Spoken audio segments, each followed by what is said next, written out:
What's up, you guys? It's Daniel. So this week we're going to do a short video. But it's going to be a short video, no worries. So it's about rent to rent. So what is rent to rent, and is it legal?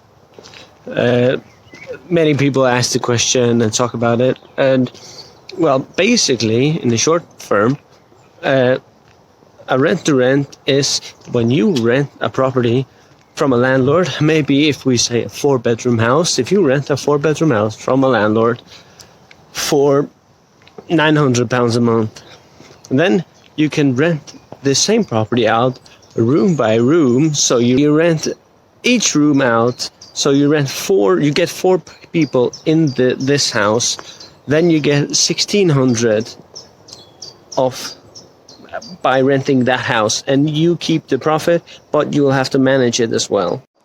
And of course, of that profit, you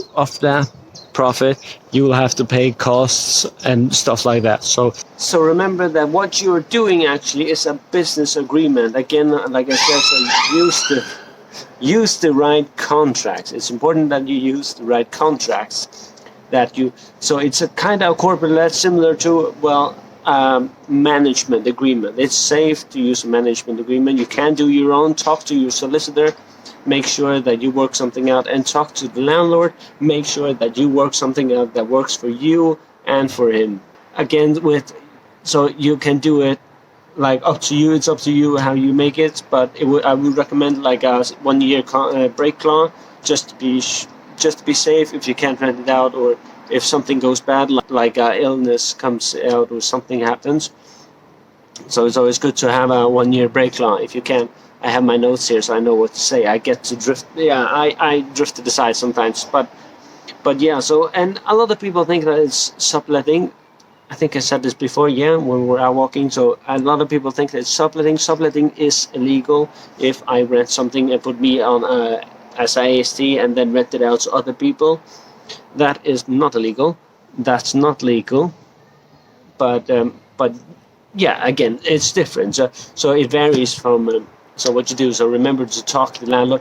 Always tell the landlord what you're doing with the property, what you're going to do. So if he doesn't have a mortgage on it, you can do a corporate let for tax purposes, and then you can actually sublet it. But if he does have a mortgage on it, I would recommend that you use a similar or a management contract. Again, talk to your solicitor, talk to your landlord what you're looking for to do. Yeah, and then of course, when you tell the landlord what you're doing and what you're going to do, then it's important that it matches the lender and the insurance company, because maybe they have to be in the right terms, and see if it's in their criteria that what you are doing, if you're doing HMOs or service accommodation. Single lets is fairly easy. It's way easier. Usually that's just normally buy-to-let mortgage, but again, ask your landlord all these questions. So and what will you have to do to get passive income? Again, with passive income, that is when it's completely passive. That means if you go home and sleep at night, then you'll make the money while sleeping. So you get it without doing anything, which you can do with renting properties, rent to rent. So if you have a property and you get £700 profit, then you actually could pay someone else to manage it. So you pay them £200 a month, then you get £500 profit, but now it's passive. So you pay someone else to watch it for you, so you don't have to do anything with the property. So that's good. Again, when you do HMOs, be sure to check with the council. It varies from council to council. Usually they say 5 or more people in the house, you need a HMO license. It varies from council to council. Be sure to check your council, and if you need the planning permission, in a few years' time, I guess it'll be everywhere. Well, I mean, about the Article 4, it's just to keep your tenants safe and make sure that all the HMOs are up to date. So it's very good. But then again, if you do passive income, if you do rent to rent, it can be difficult if it doesn't have a planning permission. So make sure that you check that. How do you check that? you can go to the council website, or the easiest way is to tap it into Google, my best friend Google. But when you get a landlord onto your side, then you would love to just say yes to get the property on. But then again, you can't just jump into a contract and jump into the deal.